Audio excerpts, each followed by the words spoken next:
Hello friends, welcome to my channel Gyan Bhandar. Tokyo 2020 আৰু মাত্ৰ কেইটামান দিন অৰ্থাৎ 23 জুলাইৰ পৰা জাপানৰ ৰাজধানী টকিঅ চহৰত আৰম্ভ হ'ব বিশ্বৰ ক্ৰীড়া ক্ষেত্ৰৰ মহাৰণ সামাৰ অলিম্পিক গেমছ। কি হ'ব ভাৰতৰ মেডেল তালিকা? অলিম্পিকৰ কি কত কেনেকুৱা এই বিষয়ে সবিশেষ জানিবলৈ চাওক আজিৰ এই ভিডিঅ'।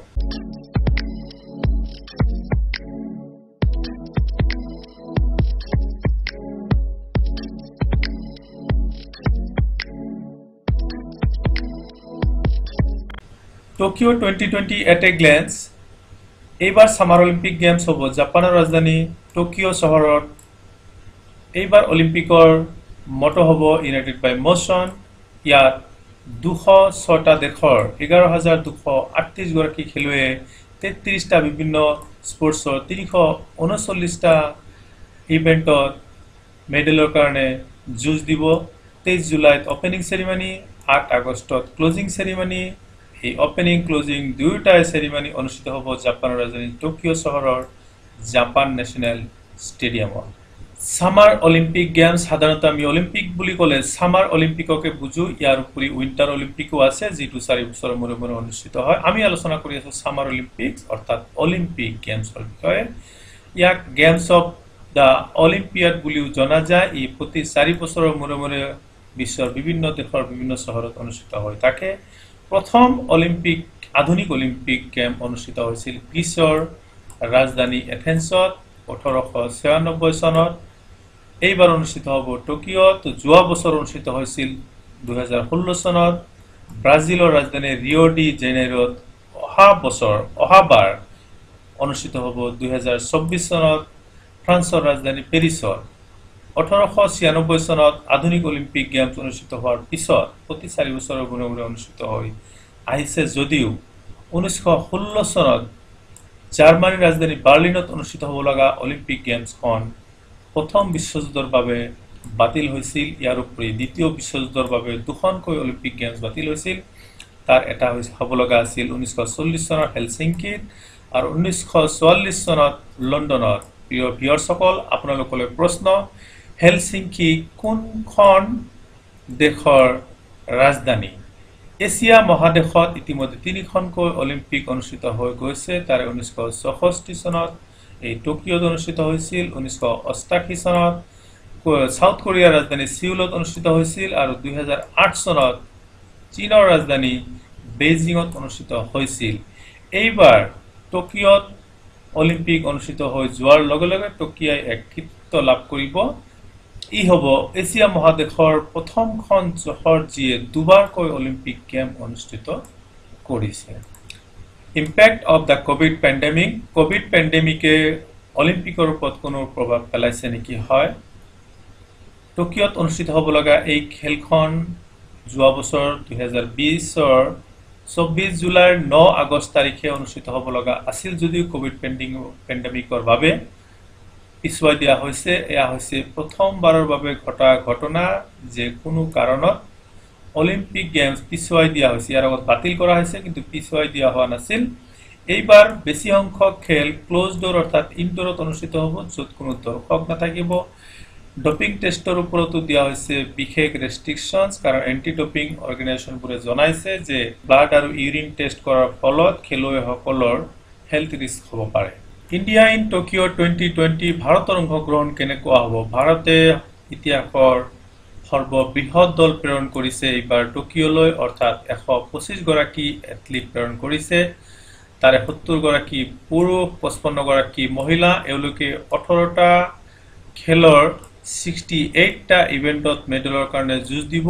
আমাৰ কাৰণে, অসমৰ কাৰণে খুবেই সুখৰ বিষয় যে লাভলীনা বৰগোহাঁই নামৰ এগৰাকী মহিলা এইবাৰ অলিম্পিকত অংশগ্ৰহণ কৰিব। তেওঁ হ'ব অসমৰ প্ৰথমগৰাকী মহিলা আৰু দ্বিতীয়গৰাকী বক্সাৰ শিৱ থাপাৰ পিছত অলিম্পিকত অংশগ্ৰহণ কৰা।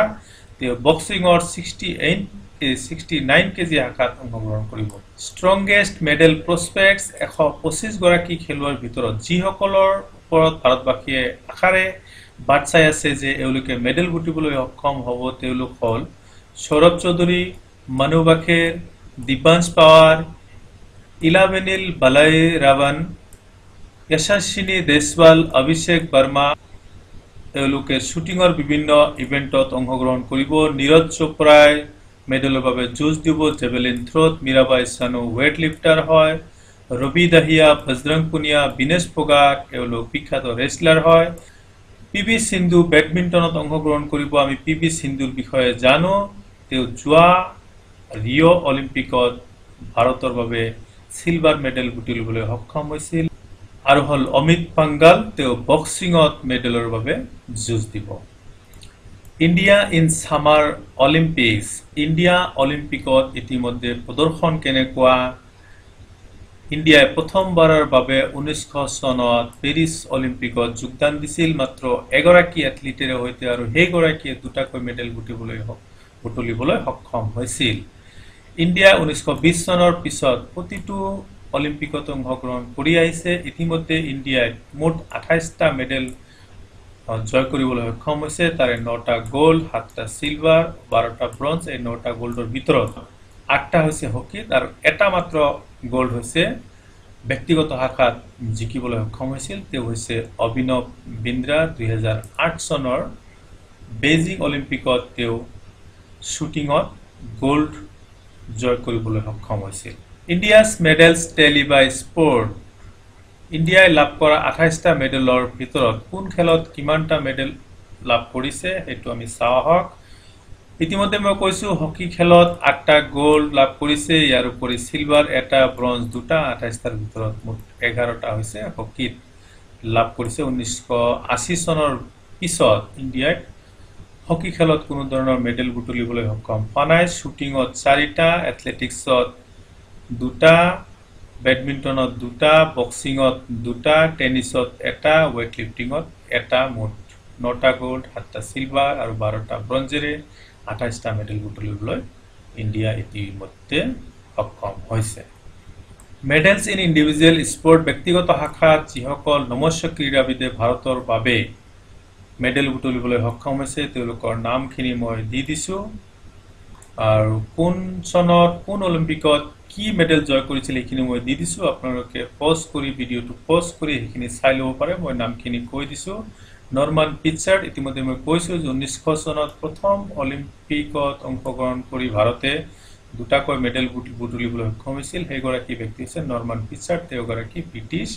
ইণ্ডিয়ান আছিল ইয়াৰ উপৰি যিসকল স্বনামধন্য ক্ৰীড়াবিদে মেডেল বুটলিবলৈ সক্ষম হৈছে তেওঁলোকৰ নামখিনি মই কৈ দিছো লিয়েণ্ডাৰ পেজ কৰ্ণা মালেশ্বৰী ৰাজ্যবৰ্ধন সিং राठौर अभिनव बिंद्रा विजेंद्र सिंह सुशील कुमार विजय कुमार सुशील कुमार साइना नेहवाल मेरी कॉम गगन नारंग योगेश्वर दत्ता पीवी सिंधु साक्षी मालिक तो आमी चाइছো কি सुशील कुमारे দুটা বেলেগ বেলেগ অলিম্পিকত ভাৰতৰ কাৰণে মেডেল জয় কৰিছে যিসকল সুযোগ্য অসমীয়া সন্তানে ভাৰতক অলিম্পিকত প্ৰতিনিধিত্ব কৰিছিল তেওঁলোক হল দীপাঙ্কৰ ভট্টাচাৰ্য প্ৰথমবাৰৰ বাবে অসমৰ পৰা ভাৰতক প্ৰতিনিধিত্ব কৰিছিল বাৰ্চিলোনা অলিম্পিক 1992 ইয়াৰ উপৰি তেওঁ দ্বিতীয়টো অলিম্পিকত অংশগ্ৰহণ কৰিছিল 1996 চনৰ আটলান্টা অলিম্পিকত শিৱ থাপাই বক্সিংত লণ্ডন অলিম্পিক 2012 অংশগ্ৰহণ কৰিছিল জয়ন্ত তালুকদাৰে